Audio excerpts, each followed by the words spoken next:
नमस्कार दोस्तों, welcome back to my channel. Friends, मैं आप सबका अपने चैनल स्टॉक्स फॉर लाइफ में बहुत स्वागत करता हूं। वेलकम टू एसटीफिल फैमिली। डियर फैमिली मेंबर्स, आज दोस्तों इस वीडियो में 4 स्टॉक के बारे में डिस्कस करूंगा। आप इनडायरेक्टली इसको स्टॉक फटाफट समझ सकते हैं। आपको पता है कि मेरी एक सीरीज आती है स्टॉक फटाफट, इसका आप बहुत वेट करते हैं। चूंकि आज मार्केट क्लोज था तो मैं सोचा था कि नहीं लाऊंगा, लेकिन बहुत ऐसे मैं देखा कि सब्सक्राइबर है, उनका रिक्वेस्ट है कि 4-5 स्टॉक कवर करिए। उनमें उनको लगता है कि फंस चुके हैं। इसमें से कुछ स्टॉक हमारे रिकमेंडेशन वाले देने वाले स्टॉक है। आई मीन टू से हमने कुछ रिकमेंड दिए थे आपको। कुछ स्टॉक जो नॉन रिकमेंडेड स्टॉक है लेकिन उसमें गिरावट थी, उसके पीछे की वजह है। ऑफ कोर्स दोस्तों, हमने ये सोचा है कि आपको कोई फर्जी स्टॉक नहीं बताऊंगा। जो स्टॉक आपके काम के होंगे वही बताऊंगा, जिससे आपका टाइम सेव हो और आपको भरपूर नॉलेज मिले। तो फटाफट तो 4 स्टॉक के बारे में डिस्कस करना चाहूँगा और उनके लेवल से बताऊंगा और क्यों कर रहा है, इसके पीछे का जो तथ्य है वही बताने की कोशिश करूंगा। चैनल फर्स्ट टाइम सब्सक्राइब कर सकते हैं इस तरह के रेगुलर वीडियो को मीन सबसे पहले एक्सेस करने के लिए। दोस्तों, मैंने आज के दिन इतना भरपूर मीन्स मेहनत कभी नहीं किया है। दोस्तों, मैंने Q&A सीरीज़ में 40 मिनट के वीडियो बनाया है। इसमें मैंने 60 क्वेश्चन कवर किए हैं। अगर आप बिगनर हैं तो आपको इससे अच्छा प्लेटफॉर्म नहीं मिलेगा। जाके ज़रूर देखें कि यूएस मार्केट में कैसे निवेश करना है, टॉप 3 स्टॉक कैसा है, निफ्टी क्रैश हुआ तो क्या करेंगे। बहुतों का रिक्वेस्ट था और सबका रिक्वेस्ट को मैंने दोस्तों आंसर दिया है Q&A सीरीज़ पे। और पी रेशियो एक ऐसा हथियार है जिसको जानने पे आप स्टॉक मार्केट फतह पा सकते हैं। बहुतों के पास मैं देखा कि नोटिफिकेशन नहीं किया। इट्स ओके, कोई बात नहीं। आप दोस्तों इसको जाके ज़रूर सीखें, मैं आपसे रिक्वेस्ट करता हूँ। Now without dealing any further time, let's begin. सबसे पहले स्टॉक के बारे में डिस्कस करूं दोस्तों तो एशियन पेंट्स लिमिटेड। दोस्तों, पेंटों की सबसे बड़ी कंपनी नहीं दोस्तों, सबसे शानदार कंपनी है। इनके नतीजे ने मुझे क्या पूरे मार्केट को चौंकाया था। प्रॉफिट की बात की जाए दोस्तों तो 62% प्रॉफिट था। अब लोग पूछ रहे हैं कि सर गिरा क्यों, इतना अच्छा परफॉर्मेंस है, गिरा क्यों। देखिए, कभी कभी क्या होता है, कोई न्यूज़ उसमें फैक्टर इन होते हैं तो वो पहले भाग जाते हैं, उसके प्रॉफिट बुकिंग देखने को मिलती है और बाद में समझ में आता है कि मार्केट को इसका अंदाज़ा पहले से था। घबराना नहीं है दोस्तों। ऐसा मैं क्यों बोल रहा हूँ, आपको ये प्रेशर कर रहा है 4.5%, लेकिन आपने अगर 2800 पे खरीदा है तो गलती आपकी है। मैंने कभी नहीं बोला था कि आप 2800 के लेवल पे खरीदो। अब करेक्शन आया है तो भाई, करेक्शन किस में नहीं आता, रिलायंस में आता है, बजाज फाइनेंस में आता है, लेकिन डिपेंड करता है कि लॉन्ग टर्म में करेक्शन टिक पा रहा है या फिर नहीं टिक पा रहा है। ये तो दोस्तों प्रॉफिट बुकिंग चलते रहती है, लेकिन क्या फंडामेंटल खराब है? नहीं दोस्तों, फंडामेंटल बहुत ही ज़्यादा सॉलिड है। तो आप देख सकते हैं कोरोना की आंधी में भी दोस्तों कुछ नहीं हुआ। इवन 1700 के लेवल से 1600 के लेवल से मैं चिल्ला रहा हूँ कि आप खरीद सकते हैं और उधर से अप्रॉक्स डबल भी हो गया था। तो अब दोस्तों अगर 10-15% का कोई करेक्शन देता है तो कोई पाप नहीं करता। आपके पास है, आपने एक दबोचा है दोस्तों स्टॉक को, एकदम रहिए। आपके पास निचले लेवल से है, हमारे रिकमेंडेशन जो जोन पे है उधर पे लिया है, एकदम बिंदास होल्ड करिए दोस्तों। अगर फिर से गिरता है 200 पॉइंट तो और ऐड करिए। बस पैसे खत्म नहीं होने चाहिए। आप देख सकते हैं कि ऐसे स्टॉक कभी खत्म नहीं हो सकते हैं जब तक आपको लगता है कि पेंट इंडस्ट्री, जब तक आप घर में रंग दोस्तों करवाते रहेंगे तब तक ये स्टॉक चलता रहेगा। तो क्या मैं आपसे पूछना चाहता हूँ, रंग करवाना बंद कर देंगे? बिकॉज बात की जाए बड़े बड़े सेगमेंट की तो भाई मार्केट लीडर है। बर्जर पेंट भी बहुत ही सॉलिड स्टॉक है दोस्तों, तो एक रिप्लेसमेंट है बर्जर पेंट का। लेकिन बात की जाए इसकी बात ही कुछ अलग है। और दोस्तों, कार के जो पेंट होते हैं उसमें भी एक मोनोपोली क्रिएट करती है। और बड़े बड़े इंडस्ट्री की बात की जाए, इंडिया के बाहर में भी इनकी बहुत सारे मीन्स कस्टमर हैं। तो आपको डरने की एकदम आवश्यकता नहीं है। लॉन्ग टर्म में दोस्तों एकदम आंख बंद कर निवेश करना। और अच्छी बात है, गिर रहा है भाई, आपको एकोमोडेशन के चांस मिल रहे हैं। अगर आप लॉन्ग टर्मर हैं तो घबराने की बात नहीं है। शॉर्ट टर्मर है, अपना प्लानिंग कर सकते हैं। मेरे हिसाब से अगर आप लॉस में हैं तो बेचना नहीं चाहिए और इसको गिरे तो और दबोचना चाहिए। दोस्तों, बंधन बैंक की बात की जाए तो देखिए, मैं आपको सही बताऊं ना तो ये कंपनी बहुत शानदार है। जी हाँ दोस्तों, बिकॉज ऐसा मैं क्यों बोल रहा हूँ, इनमें इतना ग्रोथ है दोस्तों। अगर आप कलकत्ता रीजन से हैं, वेस्ट बंगाल रीजन से, असम रीजन से, आपको अच्छे से पता होगा इनकी जो रूट है ना, शाखा इतनी मजबूत है। और इतना दोस्तों घर घर तक ये माइक्रो फाइनेंस बांट के इतना चेन मजबूत कर लिए हैं कि इनकी काशा की बात की जाए, कैपिटल एडुकेसी की बात की जाए, इतनी मजबूत है कि आप अंदाजा भी लगा नहीं सकते कि इतनी फास्टेस्ट ग्रोइंग बैंक है। उसके बाद भी गिर क्यों रहा है? तो दोस्तों, असम की बात की जाए तो असम में इन्होंने बहुत माइक्रो फाइनेंस बांटा है। मेन छोटे मोटे लोन बांटते हैं बिकॉज इनका मेन एसेट दोस्तों वही है, उधर से ही इनका लोन कलेक्शन होता है। तो अब असम में कुछ ऐसे गवर्नमेंट की पॉलिसी है कि इनको लगता है कि ये अनएथिकल वे से लोन देते हैं, जहाँ पे वो अपने लोन की आदी बनाते हैं। बहुत सारे लेबर्स को लोन दे के, नशा शराब, ये दोस्तों मैं देख रहा था इशू टीवी पे, तो मैं आपको बता रहा हूँ कि ये सब उनकी आदी करती हैं। तो उनको रोक लगे और ये सब अनएथिकल वे से पैसा कमा रहे हैं। ये दोस्तों बात की जाए, उनकी बात है कहाँ की, गवर्नमेंट ऑफ असम की। तो इसीलिए इनके अगेंस्ट में कुछ लॉ या फिर बिल आने वाला है कि इनको माइक्रो फाइनेंस लोन नहीं दे सकते हैं और इसको लेके विरोध हो रहा है। तो अब दोस्तों इन्होंने देखा कि कुछ पैसे इनको नहीं मिल सकते हैं तो इन्होंने प्रोविजनिंग की। प्रोविजनिंग क्या होती है? जो उनको लगता है कि पैसे नहीं मिल सकते, उनमें कुछ डाउट है, उनको हम लोग प्रोविजनिंग बोलते हैं।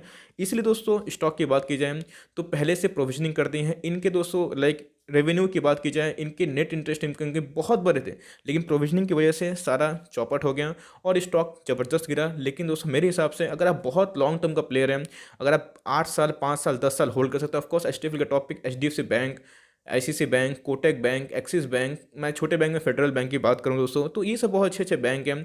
लाइक कुछ कुछ नाम मैं मिस भी कर दे रहा हूँ, लेकिन बंधन बैंक भी खराब बैंक नहीं है अगर आप इसको लॉन्ग टर्म तक होल्ड कर सकते हैं, बिकॉज मार्केट को बिल्कुल भी दोस्तों एनपीए पसंद नहीं आता। आपने देखा कि इंडसइंड बैंक 2000 का बैंक था, एनपीए की वजह से कितना गिर चुका था। तो यही रीज़न है, ऐसा मैं क्यों बोल रहा हूँ। तो रेवेन्यू की बात की जाए तो भाई 10% से ऊपर बढ़ा है दोस्तों, बहुत शानदार है। लेकिन इनकम डिक्लाइन क्यों है, तो 1000 करोड़ का प्रोविजनिंग इन्होंने कर दिया है। अब ऐसा नहीं कि प्रोविजनिंग किया तो भैया वो लाइक एनपीए में कन्वर्ट हो जाएगा। ऑफकोर्स इनके देखने बनते हैं, अपकमिंग 2 क्वार्टर में मार्केट में भी फैक्टर इन करने की कोशिश करें। आपके पास है लाइक होल्ड करना चाहिए, लेकिन नज़रिया बहुत लॉन्ग टर्म का है, ऐसे ही सोच के चलिएगा। और सबसे इंपॉर्टेंट चीज़, गिरे तो क्या करें, खरीदना है कि नहीं।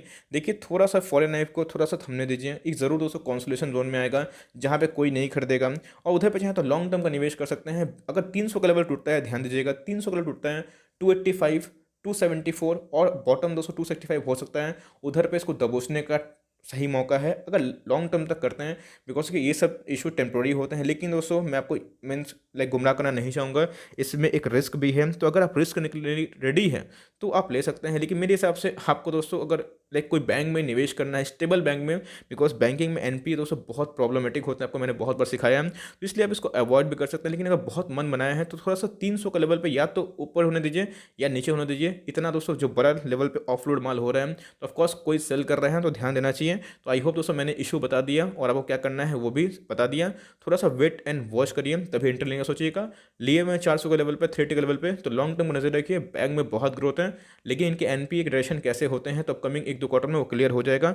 लॉस में मेरे हिसाब से बेचना सही नहीं है। अगर आप अपना चाहे तो डिसीजन ले सकते हैं। अगर आप 350 के लेवल पे लिए हैं तो वो कोई लॉस नहीं है, 10-5% का अप एंड डाउन होते रहता है, तो आप चाहे तो इसको आराम से एडजस्ट कर सकते हैं। उसके बाद है जीएमएम फॉरवर्ड। दोस्तों देखिए बात तो सही है कि इन्होंने धोखा दिया था, ओएफएस बहुत भारी डिस्काउंट पे लिया था, तो इधर पे एक फेथ का इशू है। मैं उसको दोस्तों एकदम लाइक चैलेंज नहीं करना चाहता, एकदम भाव भगवान है दोस्तों, और एथिक्स भी सबसे ऊपर भगवान है। मेरे हिसाब से आप चाहे तो उसको अवॉइड कर सकते हैं, लेकिन अगर आप रिस्क ले सकते हैं तो मेरे हिसाब से कंपनी दमदार है, आप चाहें तो निवेश कर सकते हैं, ये लेवल ख़राब नहीं है। यस दोस्तों डिस्क्लेमर, मैं कोई भी निवेश की राय नहीं दे रहा हूँ, मैं दोस्तों आपको बता रहा हूँ कंपनी के पर्सपेक्टिव से। अगर आपको अनएथिकल लगता है तो एकदम इसको इग्नोर करना है, हज़ारों स्टॉक हैं, चांस नहीं लेने का। लेकिन दोस्तों अगर आपको लगता है कि नहीं ओएफएस तो सबको डिस्काउंट में ला रहे हैं और ये सब चलता है स्टॉक मार्केट में, कभी कम तो कभी ज़्यादा, तो उस हिसाब से ये अट्रैक्टिव प्राइस पे है। मीन्स इनके रिजल्ट की बात की जाए तो मैंने एनालिसिस करा था, फ्लैट से थे, उतने ह्यूज कोई अप या फिर कोई डाउन नहीं थे। तो अब ये हो सकता है कि जो फ्लोर प्राइस है 3600 का, उसको टेस्ट कर सकता है। ये तोड़ा तो आपको 3450 और 3350 पे दिखाई देते हुए जाने को मिल सकता है। इधर पर दोस्तों मुझे एमओएस दिखाई पड़ती है, मार्जिन ऑफ सेफ्टी। अगर लॉन्ग टर्म में निवेश करना चाहते हैं 3-5 साल का, अगर कंपनी भरोसा के फर्दर ओएफएस नहीं लाएगी तो ही निवेश कर सकते हैं। मेरी बातों पर दोस्तों मत आइएगा, बिकॉज मैं आपको स्टॉक का बिहेवियर बता रहा हूँ, स्टॉक का साइकिल बता रहा हूँ, मैं आपको एथिक्स और अनएथिक्स नहीं सिखा रहा हूँ। मर्जी आपकी है। मैं दोस्तों बात की जाए मैं अपने पर्सनली तो मुझे कंपनी सही लगती है, लेकिन यस आप कंपनी को 7000 के लेवल पे अगर लिए हैं तो गलती आपकी है। वो तो दोस्तों एमओएस नहीं था, लेकिन इधर पे मुझे एमओएस दिखाई पड़ रहा है। अगर इस बात को फैक्टर इन कर पाएँ, ये कंपनी आने वाले टाइम में चीट नहीं करेगी रिटेल के साथ, तो अगर आप चाहें तो इसको कंप्लीटली अवॉइड कर सकते हैं और मेरी बातों को भी अवॉइड कर सकते हैं। ऐसा मैं क्यों बोल रहा हूँ, तो आप देख सकते हैं रेवेन्यू इनके अप थे भाई, 29% रेवेन्यू आप देख सकते हैं दोस्तों। नेट इनकम भी काफ़ी अप दिखाई पड़ रहे हैं, तो इधर पे सब हमें ग्रीन ही दिखाई पड़ रहा है। नेट प्रॉफिट मार्जिन कम है, लेकिन इनके रेवेन्यू और नेट इनकम में बढ़ोतरी देखने को मिली है। इसलिए कंपनी की परफॉर्मेंस की बात की जाए तो खराब नहीं है, मैं आपको यही समझाना चाहता हूँ। लेकिन यस एथिक्स का अनएथिक्स की बात आता है तो आप इसको कंप्लीटली चाहे तो अवॉइड कर सकते हैं। आपके पास है, लॉस में नहीं बेचना चाहिए, इसको hold it for long term. Of course it will reward you in future अगर इनके फंडामेंटल सुधरना शुरू हो गए तो। तो बायोकॉन की बात की जाए तो बहुत पिटाई देखने को मिली दोस्तों, बहुत ज़्यादा भाग चुका था। मैं इसको 250 ट्रैक कर रहा हूँ, ये 450 के ऊपर भी जा चुका था, if I am not wrong. उसके बाद जो पिटाई हुई दोस्तों, उसके बाद क्या कहने, रिजल्ट उतने दमदार नहीं थे। आप देख सकते हैं कि रिजल्ट में उतना दम दिखाई नहीं पड़ रहा है। फिनेंशियल जो अर्निंग है Q3 की, वो भाई लाइक पूरा मिस होता हुआ देखने को मिल रहा है, पता नहीं कितना मिस करवा रहे हैं। तो भाई 37% ईपीएस मिस्ड, मीन्स ये उस हिसाब से खरा नहीं उतरा। और एक दोस्तों इनके सीईओ ने अचानक रिज़ाइन कर दिया, मुझे दोस्तों पता नहीं उनका नाम याद नहीं आ रहा है, लेकिन फिर भी कुछ लाइक फॉरेनर ही है, तो उन्होंने रिज़ाइन कर दिया, जिसकी वजह से इसमें पिटाई देखने को मिल रही है। तो ओवरऑल बात की जाए कंपनी की, तो कंपनी बुरी नहीं है। 48,000 करोड़ की अभी मार्केट कैप रखती है, पहले 50,000 करोड़ के भी ऊपर मार्केट कैप हमें लाते हुए देखने को मिली थी। तो मैंने कभी इसको रिकमेंडेशन तो नहीं दिया, लेकिन मेरे हिसाब से आपको लॉस में नहीं बेचना चाहिए। कंपनी दोस्तों बहुत ज़्यादा हाई ग्रोथ मेकिंग नहीं है, ठीक-ठाक दिखाई पड़ रही है। इनके मैंने आरओई चेक किए हैं, बहुत सारे जो फंडामेंटल एनालिसिस है, जो सब कोई दोस्तों लाइक चेक करता है, तो सबसे कंपनी प्रॉमिसिंग ही है। एक डिप आता है, क्योंकि अभी तो आपको पता है कि गिरता है तो भागता भी है, और सेम हमें यूपीएल में देखने को मिलता है। अब देखना बनता है कि मार्केट का प्राइस क्या जा रहा है। तो मैं आपको बोलूँगा कि इसको ऑब्जर्व करिए। अगर आपको लेने का मन है तो मैं कोई रिकमेंडेशन नहीं दे रहा हूँ, आपने लिया है तो आपको होल्ड एंड कंटिन्यू करना चाहिए। यही थी गिरावट की वजह। और दोस्तों आई होप कि मैंने इसको अच्छे तरीके से 4 स्टॉक को कवर किया, जहाँ पे आपके सारे डाउट्स क्लियर हो चुके हैं। अगर वीडियो अच्छी लगी तो एक लाइक करना ना भूलिएगा प्लीज़। और दोस्तों चैनल फर्स्ट टाइम है तो याद से सब्सक्राइब कर सकते हैं। फर्दर कोई डाउट है उसको ड्रॉप करिएगा। अभी भी कोई डाउट है तभी ड्रॉप करिएगा, मैं उसको कमेंट बॉक्स में उसका रिप्लाई करने की कोशिश करूँगा। So for timing that's the end of the video. तो गाइस मिलते हैं जल्दी ही, तब तक के लिए bye. Thanks for listening friends, God bless you all.